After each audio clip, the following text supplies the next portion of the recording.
That's settling because, the question is, what actually makes us happy in long-term romantic love? And, that's the question that I explore in the book. And I'm a journalist, so I went out and I asked neurobiologists about chemistry, and I asked behavioral economists about demographics, and I asked marital researchers and divorce lawyers. What did they say? What did they say? And, the thing is, we're too picky about the things that don't matter at all for long-term romantic happiness, but we're not picky enough about the things that actually do matter. Okay, so break that out for me. What are women? It's pretty simple. It's pretty simple with men. A woman's favorite love story. She's out here trying to find her Superman, but constantly walks past Clark Kent all day long. Now, this video was made 11 years ago, and if Lori said this today, she will get executed and fired on the spot, because we now live in an era. My Asian brother, please explain. Kids born in the 80s. Kids born in the 90s. Ow, fuck. Kids born in the 2000s. Ow, daddy, my pussy hurts. Like I always said before, if you want to piss a woman off, tell her the truth. Because uplifting women nowadays only means lying to them. Derek Jackson. But a woman asked me, is there anything those of us who are 40 and 50 and up need to do differently on the dating scene? Or is there anything different about dating us at all? And the answer is yes and yes. There are some things you need to do differently, and I believe there's something different about dating one of y'all. I'll get into that in just a minute, because I think y'all are actually the most lit group on the dating scene. Bullshit. Bullshit. Actually the most lit group on the dating scene. Derek Jackson is the final boss you have to face after you get done slaying all the simps in your path. But first, let's talk about how to protect yourself, because there are guys who will say something like that when really they're vultures, they're predators, they're looking to prey on you, some kind of vulnerability or what have you. So first thing you got to understand, for those of y'all who like to date a little bit younger guys, I'm all for the cougar movement, but you want to make sure you're not a fetish. If you're looking for something serious, you're looking for more than just fun, you want to make sure you're not coming across a guy who's going to just have fun with you and then use the number one cop-out. Derek Jackson is the type of guy that will tell a woman, if a man does not buy you a house, if a man does not get you a Tesla on the second date, is he really serious about you, sis? You deserve better. And saying 40-year-old women are lit. Y'all are actually the most lit group on the dating scene. What the flying chode? At that age, most of them look like a bag of raisins. And that bag of raisins comes with unsolved trauma and multiple kids from different men. I would rather get folded by an air mattress than date a 40-year-old woman. Tried to adjust it a little. Whoa! Whoa! Go! Whoa! Go! Whoa! Go! Whoa! Go! What? Stop! Stop! Whoa! Stop! Unplug it! Oh my God! What are you trying to do to me? You cannot make this shit up. This is living proof that you can be tall, muscular, and buff, and be an absolute fucking beta male. And gentlemen, no matter how many times Derek Jackson gets exposed about his lies, women still believe him. You know why? Because it makes them feel good. That's what trips me out. It's like we say women got the unrealistic expectations, and some of them do, but ain't nobody got more unicorn, fairy tale, Dora the Explorer expectations of the opposite sex than us men. Again, some women do expect a man to be 6 feet tall and make six figures and have a six-pack abs, and that's unrealistic for most men. But I know like 10 dudes already that fit into that category. All you got to do is have a good job and some good genetics, and you're straight. But look at us. Like, what do we expect of a woman? She got to be a virgin, but she got to be a freak. She got to pay half the bills, but she got to do 100% of the cleaning, the cooking, the child raising. She got to be exhausted from all of that, all the cooking and washing and cleaning and all that good stuff, and still be horny enough to meet our sexual needs and get a good night's rest, but also wake up in the middle of the night in case we want some head and a turkey sandwich. Whenever you guys see a man throw another man under the bus for a woman, you can never trust those fuckers, because everything Derek Jackson just spilled. It's a whole bunch of giraffe shit. Because when a woman comes to the dating market, she's like, a man's gotta make 6 figures. Is there a number that stands out to you as like a decent salary? Like something that you would be like, okay, he needs to make this much money. If he's not ever making more than, let's say, $100,000, then I would be a little bit worried about our future. I would say somewhere between 400K to wherever, like, there's no bar. Yeah, somewhere around 80 to 100K in your mid-20s. You are so in denial. You need therapy.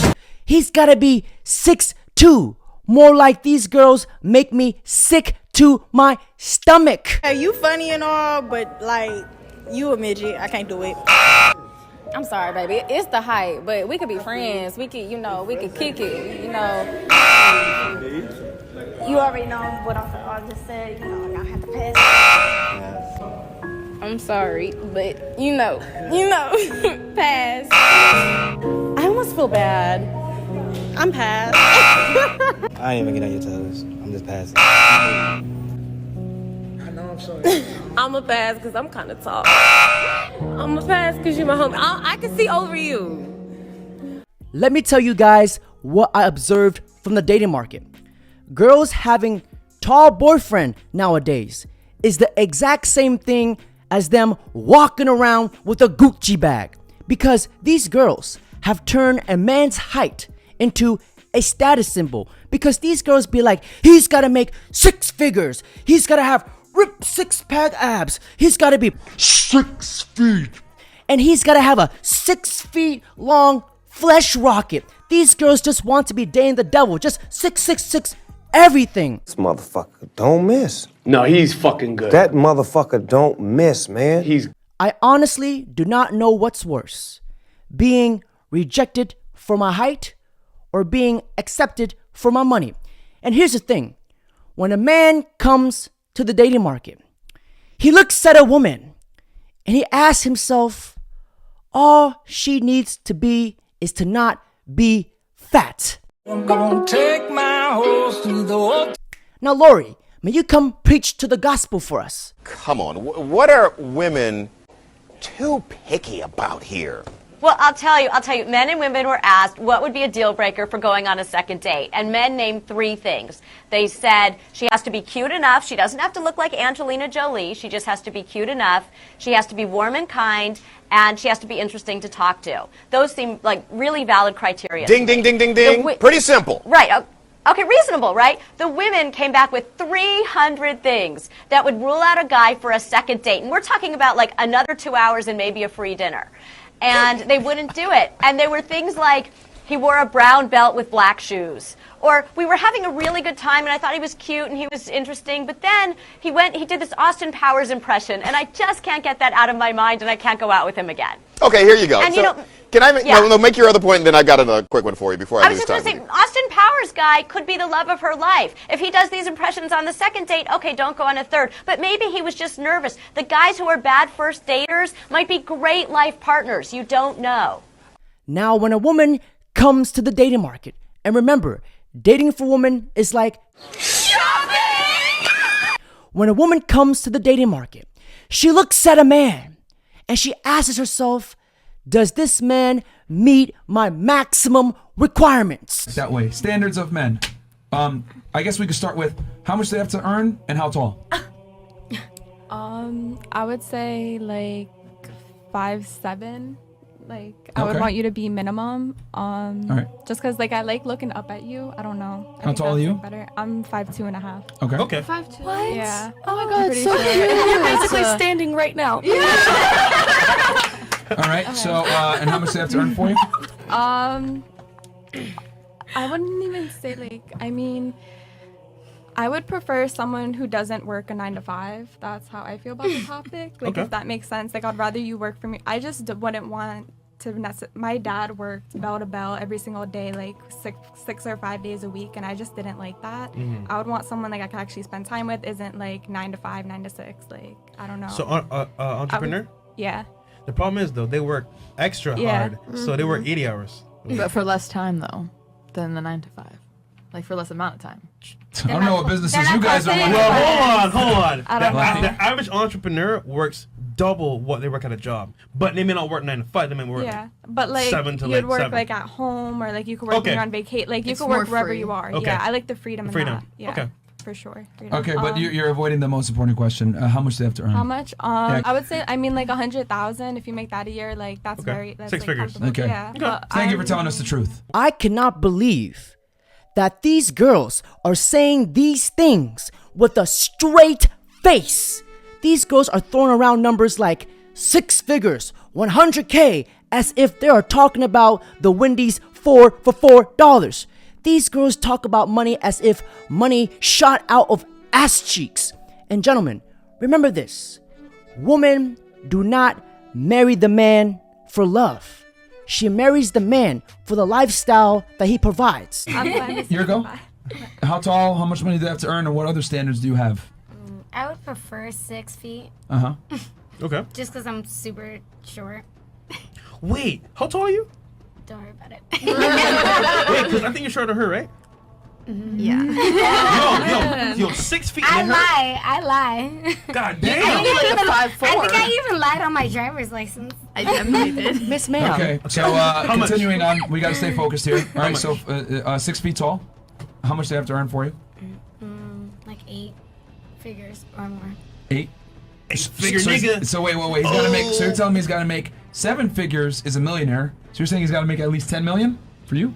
Yeah, I want a billionaire. 8 figure nigga. If I can bring money home, You got to talk to the mic though. if I can bring money home, he has to bring money home. Are you a millionaire yourself? No, but my nigga should be. Okay. If I'm doing everything else, then I'm pretty sure that 8 figure nigga. Okay. 8 figures, so they got to make 10 million at least. Okay, fair enough. She just said, I want to date a man who's 6 feet because I'm super short. My brain just literally blew out a fuse and lost brain cells. That's a woman's logic to you. 1 + 1 to her is potatoes. It does not make any sense. That's why I never trust anything that bleeds 5 days straight and cannot die. And not only that, she follows it up with, I want to date a man who makes 6 figures. And on top of that, he has to be a billionaire. That is the top 0.1%. Sweetheart, did you not look in the mirror this morning? Because she looks like a handsome Squidward. Jesus Christ. And gentlemen, that's it for today's video. Don't forget to like, comment, subscribe. And if you enjoy the content, don't forget to hit the thank you button. And if you want to buy your very own cheek slaying gospels, click here. Now, before I end this video, may I preach this verse to you guys. Gentlemen, never forget that there is no woman out there more beautiful than your freedom. Daddy, chill. What the hell is even that?